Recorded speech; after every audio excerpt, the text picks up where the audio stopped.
Piyozli uy gullari parvarishi oson, ammo to'g'ri yondashuvni talab qiladigan o'simliklar hisoblanadi.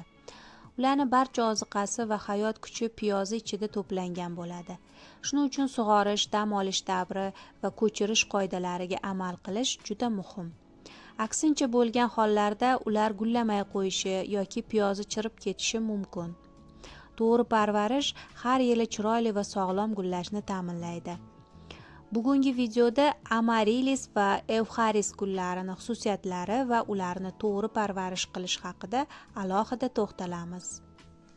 Amarilis bu ajoyib gul o'zini salobatli va hashamat kashf etgan yirik gullari bilan ajralib turadi.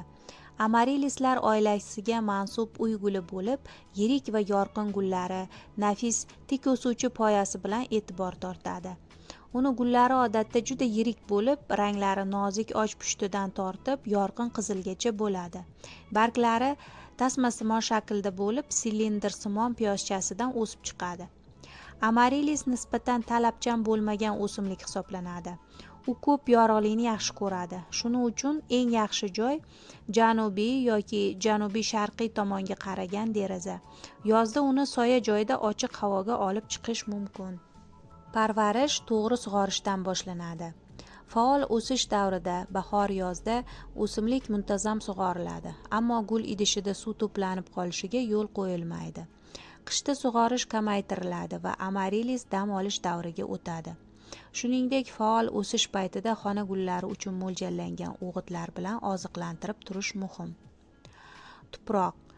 Amarilis uchun yengil va yaxshi drenajlangan tuproq mos keladi. Bunda universal tuproqqa ozgina qum yoki perlit qo'shgan holda gul ekish mumkin. Amarilis ehtiyojga qarab taxminan 2-3 yilda bir marta ko'chirib o'tkaziladi. Bu odatda dam olish davridan keyin o'simlik uyg'onib o'sishni boshlaganda amalga oshiriladi. Ko'chirib o'tkazish tuproqni yangilash va minerallar ortiqcha to'planishini oldini oladi. Qo'shimcha parvarish bo'yicha maslahatlar. Amarilis illiq va nisbatan quruq muhitni yaxshi ko'radi. Yozda 20-25 gradus, qishda esa taxminan 15 gradus atrofidagi harorat mos keladi. Haroratni keskin o'zgarishidan saqlanish kerak. O'simlik yorqin yorug'likni yaxshi ko'radi, ammo ayniqsa yozni issiq paytlarida to'g'ridan-to'g'ri quyosh nuridan himoya qilish lozim. Yarim soya joy eng maqbuldir. Kuzdan bahorgacha bo'lgan dam olish davrida sug'orish juda kamaytiriladi. Piyozchani ortiqcha suvda qoldirmaslik muhimdir. Bu keyingi gullashga tayyorgarlik uchun zarur. Faol o'sish davrida gullovchi o'simliklar uchun mo'ljallangan o'g'itlar bilan har 2 haftada oziqlantirish tavsiya etiladi. Agar piyozcha idishda torlik qila boshlasa yoki tuproq ozuqaviy moddalarga kamaysa, dam olish davridan keyin uni ko'chirib o'tkazish mumkin. Amarilis odatda bahorda yoki qishda gullaydi. Gullash bir necha hafta davom etishi mumkin. Bu esa uni yanada jozibador qiladi. Eucharis guli Amarilis doshlar oilasiga mansub ko'p yillik piyozli o'simlik.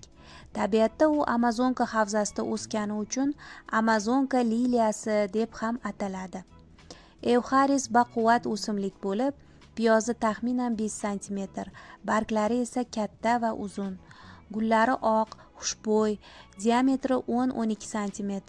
3-6 tadan gul to'plam bo'lib ochiladi. Gul poyasi 60 cm gacha yetishi mumkin. Eucharis odatda yilda 2 marta, yoz oxirida va yaxshi parvarish qilinsa qishda gullaydi. Ba'zan bahorda ham gul ochishi mumkin. Eucharis so'zi yunonchadan olingan bo'lib, juda yoqimli, nafis degan ma'noni anglatadi. Bu nom uning gullagan paytidagi go'zalligiga to'liq mos keladi. Eucharisga uy sharoitida parvarish. Eucharis guli tropik o'lkalardan kelgani uchun uni parvarishida ayrim muhim talablar bor. Eucharis yengil, unumdor va organik moddalarga boy tuproqni yaxshi ko'radi. Tayyor piyozli gullar uchun mo'ljallangan yoki universal tuprog'iga qum yoki perlit aralashgan holda ishlatish mumkin. Drevesnoy ugl ham qo'shgan yaxshi, piyozlar chirishiga qarshi. Muhim qoida: Guldon tagiga albatta 2-3 sm keramzit drenaj solish kerak. Tuproq yengil va mayin bo'lib, suv to'planib qolmasligi kerak. Og'ir va loysimon yerni sof holda ishlatmang. Bu ildiz chirishini asosiy sabablaridandir. Harorat. O'sish davrida 20-25 gradus, dam olish davrida 16-18 gradus bo'lishi kerak. Evxaris yorug', lekin tarqalgan nurni yaxshi ko'radi. To'g'ridan to'g'ri quyosh nuri mumkin emas. Barglari avval oqarib, keyin sarg'ayib ketadi. Yarim soya ham mos keladi. Yozda tez-tez, lekin me'yoriy sug'orish kerak. Suv to'planib qolmasligi shart. Barglarini vaqti bilan suv purkash yoki namlatta bilan artish foydali. Gullashdan keyin 1-1,5 oy dam olish davri bo'ladi. Bu paytda sug'orish kamaytiriladi. Evxaris uchun gumat va mikroelementlarga boy suyuq kompleks o'g'itlar eng yaxshi tanlov hisoblanadi. Faol o'sish davrida evxarisni 2 haftada 1 marta o'g'itlash kerak. Dam olish davrida esa o'g'it berilmaydi. Evxarisga maxsus kesish talab qilinmaydi. Faqat sarg'aygan yoki qurib qolgan barglarni olib tashlash kifoya. Bu gulni chiroyli ko'rinishini saqlaydi. Evxaris ona piyoz atrofida paydo bo'ladigan bola piyozchalar orqali ko'paytiriladi. Ular ko'chirib o'tkazish paytida ajratilib, alohida kichik guldonlarga ekiladi. Ko'chirib o'tkazish: yosh o'simliklar yiliga 1 marta, katta o'simliklar 3-4 yilda 1 marta bahorda. Piyozcha tuproqqa 4-5 sm chuqurlikda ekiladi. Ko'chirgandan keyin dastlab sug'orish kamroq qilinadi. Kasalliklari va muammolar. Ko'p hollarda barglar sarg'ayishi piyozni chiriy boshlaganidan darak beradi. Buni asosiy sababi ortiqcha sug'orish. Bunday holda o'simlikni guldondan chiqaring. Piyozdagi chirigan qismlarni kesib tashlang. Kesilgan joylarga maydalangan ko'mir seping va gulni yangi, toza tuproqli guldonga qayta eking. Barglar o'ralib qolsa. Bu odatda qishda havo quruq va issiq bo'lganida sodir bo'ladi. Yechimi: o'simlikni salqinroq joyga qo'yish va barglarini vaqti bilan namlash. Barglar so'lib qolsa. Bu odatda sug'orish kam bo'lganda yoki aksincha ortiqcha sug'orilganda sodir bo'ladi. Yana bir sabab evxaris sovuq podakonikda turishi.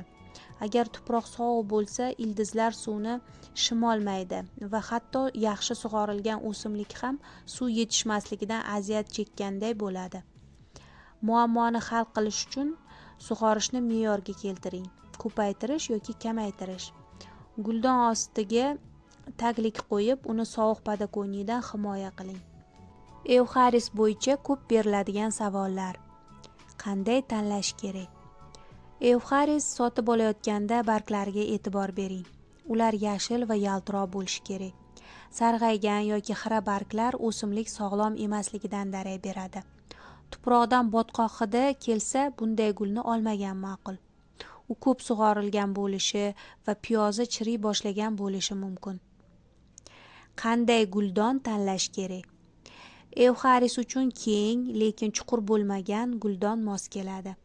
Juda baland guldonda ortiqcha sug'orish xavfi yuqori bo'ladi. Nega evxaris gullamaydi? Ko'pincha sabab dam olish davrida to'g'ri sharoit yaratilmagan bo'lishida. Bu vaqtda o'simlik 16-18 gradus atrofida salqin joyda turishi kerak.